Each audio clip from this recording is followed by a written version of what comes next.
Mesdames et messieurs, bonsoir et bienvenue ici à la Basilique cathédrale de Québec en ce 8 décembre pour la fête de l'Immaculée Conception. Bonsoir Marie-Lou. Bonsoir Michel.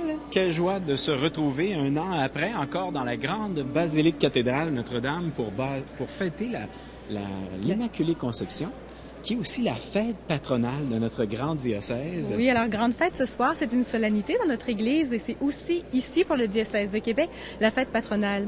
Michel, pouvez-vous nous dire un peu un mot sur cette fête de l'Immaculée Conception? La fameuse fête de l'Immaculée Conception est une fête qui concerne Marie, évidemment. Alors, pour être la mère du Sauveur, Marie a été pourvue de dons à la mesure de la grandeur de sa tâche. D'ailleurs, l'ange Gabriel, au moment de l'Annonciation, nous présente et salue Marie comme pleine de grâce. En effet, pour pouvoir donner l'assentiment libre de sa foi à l'annonce de la mission qu'elle allait recevoir, il fallait que Marie soit toute portée par la grâce de Dieu. Et l'Église, à travers son discernement, à travers les siècles, a vu à travers Marie, comblée de grâce par Dieu, qu'elle devait avoir été rachetée dès l'instant de sa conception. Alors voilà, c'est une célébration grandiose de fête pour le diocèse, mais il y a aussi un prêtre ce soir qui va célébrer un honneur particulier. Oui, au cours de la célébration eucharistique, le curé Denis Bélanger, curé de la paroisse ici Notre-Dame de Québec, sera honoré d'un titre particulier, celui de chapelain de sa sainteté. Un petit peu plus tôt au cours de l'après-midi, je l'ai rencontré. Il nous présente lui-même ce que signifie cette nomination et avec quelle attitude la recevoir. Alors aujourd'hui, vous allez vivre un moment quand même unique. Vous avez une nomination spéciale ce soir, chapelain de sa sainteté. Pouvez-vous m'en parler un peu? C'est une nomination qui est venue de Rome. C'est une nomination qui tient au fait que sa sainteté, dans le monde, un peu partout, fait des nominations qu'on appelle des prélatures. Il y a des prélatures qu'on peut répartir en trois ordres, si on veut. Il y a les protonotaires apostoliques, il y a les prélats d'honneur, puis il y a les chapelains de sa sainteté. C'est un petit peu comme si les liens avec donc le siège pontifical s'étendaient un peu dans tous les diocèses du monde. Et alors, plus localement, c'est une dignité ou un titre que Monseigneur l'archevêque s'accorde à donner à certains prêtres qui sont plus proches soit du gouvernement de l'Église diocésaine ou encore qui sont dans des fonctions plus significatives comme curé de la cathédrale ou comme supérieur général du séminaire de Québec, supérieur du collège de Lévis. Alors, c'est le curé Denis Bélanger que nous venons d'entendre. Il ne sera pas le seul, Michel, à être honoré ce soir. D'autres personnes, dont l'abbé Jacques Vézina, qui recevra aussi un titre honorifique. Et puis, une figure bien connue du milieu de l'édition du diocèse de Québec, Anne Sigier. Alors, Anne Sigier se fera remettre ce soir une médaille très importante. C'est la médaille Pro Ecclesia Pontifice. Elle lui a été remise, ou elle va lui être remise ce soir. C'est une médaille qui a été donnée par Benoît XVI au cardinal Marc Ouellette, donc il va lui remettre cette médaille-là.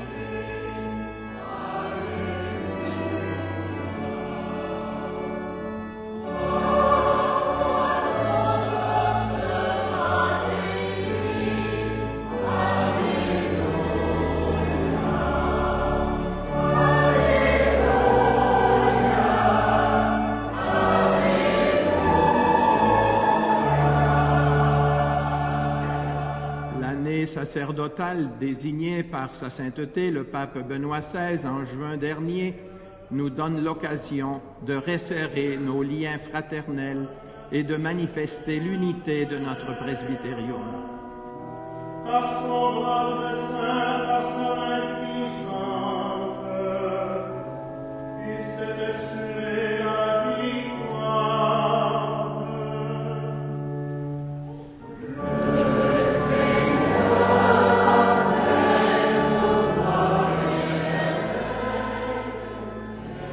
Bernadette, qui lui demandait son identité depuis le début des apparitions en 1857, la belle dame a répondu en levant les yeux au ciel et en croisant humblement les bras sur sa poitrine, « Je suis l'Immaculée Conception ».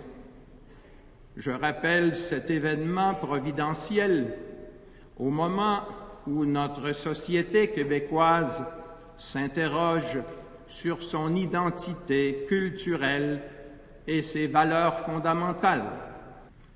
Notre identité québécoise, historique et culturelle, est profondément religieuse et même catholique, et nous devons en être fiers.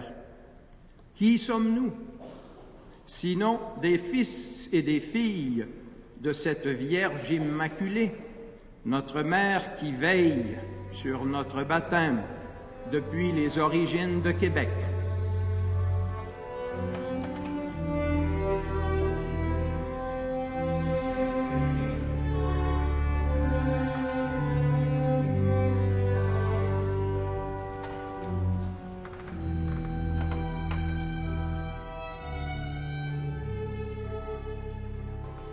Monseigneur Vézina se distingue par ses qualités d'organisateur, d'administrateur et aussi par sa sensibilité spirituelle et pastorale à l'égard des malades. Ces qualités professionnelles en font une précieuse acquisition à la curie diocésaine.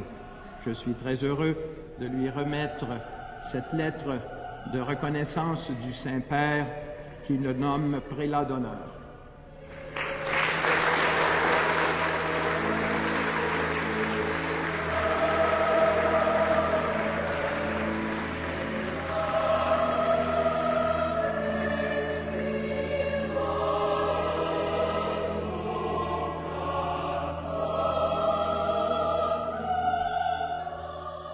Dans le cadre de la fête patronale du diocèse, nous sommes très heureux d'ajouter au geste de reconnaissance à l'égard des prêtres un geste spécial de reconnaissance à l'égard de Madame Anne Sigier, qui a beaucoup contribué à la vitalité spirituelle de notre Église.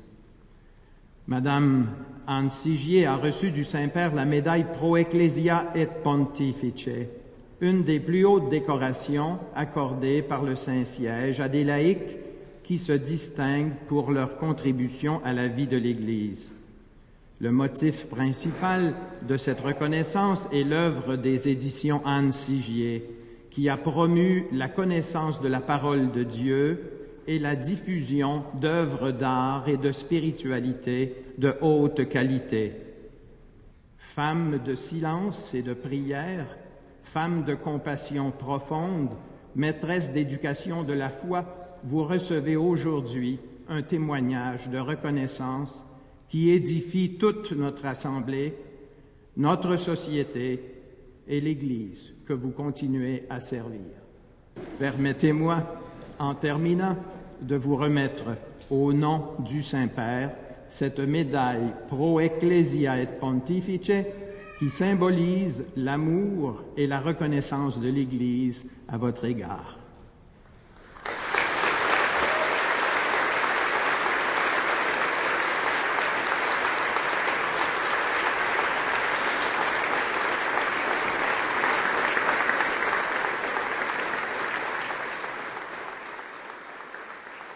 Je tiens à exprimer ma reconnaissance à Monsieur le cardinal Ouellette pour la démarche qu'il a faite auprès du Saint-Père et pour la médaille qu'il m'offre aujourd'hui. Je vais vous dire qu'il nous offre aujourd'hui, parce que cette médaille, je la partage vraiment avec mon mari, avec chacun de mes enfants et de mes petits-enfants aussi, parce qu'ils sont toujours très près de moi et m'aident constamment. Je remercie beaucoup l'Église de Québec et tous les Québécois qui nous ont si bien accueillis il y a 37 ans aujourd'hui.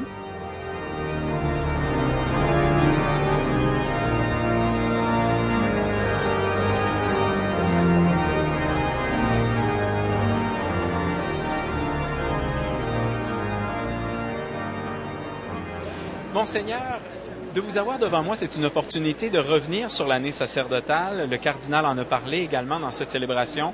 Il était heureux de voir la présence de ses prêtres, de ses diacres, de souligner l'unité du presbytérum. L'année sacerdotale a débuté en juin. On est à mi-chemin. On peut déjà faire peut-être un bilan de demi-année et voir ensemble qu'est-ce qui vient dans les prochains mois. Bien, c'est très intéressant de voir que l'Église, depuis quelques années déjà, célèbre des années spéciales. Hein? Un peu comme au niveau, dans le monde, on célèbre l'année de l'eau, l'année de la terre, l'année de ci et de ça. Nous, on célèbre cette année l'année sacerdotale pour mettre en valeur les prêtres, ce ministère dans l'Église, pour rendre grâce à Dieu pour les pasteurs que le Seigneur nous donne à travers les prêtres. Le Saint-Père voyait certainement que nos pasteurs aujourd'hui, pas juste au Québec, mais ailleurs dans le monde, avaient besoin non seulement de cette reconnaissance, mais aussi, je dirais, de cet appui du peuple de Dieu, de cette intense prière pour continuer à servir. Les temps que nous vivons ne sont pas les plus faciles, les défis sont grands. Beaucoup de nos prêtres, en tout cas chez nous, sont plus âgés, moins en santé, avec de plus en plus de paroisses en leur responsabilité. Quelle bonne idée que de penser célébrer une année sacerdotale. On est tous prêtres. Vous êtes prêtres par votre baptême. Oui, tout à fait. Mais pas tous sont appelés et ont ce service de sacerdoce ministériel. Et bon, avec les années, après le Concile Vatican II, il y a eu un petit peu de flou, si on peut dire, ou d'ambiguïté. On voyait moins si c'était aussi nécessaire d'avoir des prêtres. Laissons la place aux laïcs. Bien oui, faut laisser la place aux laïcs, mais on aura toujours besoin des pasteurs pour célébrer l'Eucharistie, rassembler la communauté, célébrer le pardon et les autres sacrements. Alors c'est aussi cette année l'occasion non seulement de rendre grâce à Dieu pour ceux qui sont là, les jeunes et les moins jeunes et ceux qui sont retraités, mais également pour demander au Seigneur, le supplier de nous envoyer des pasteurs.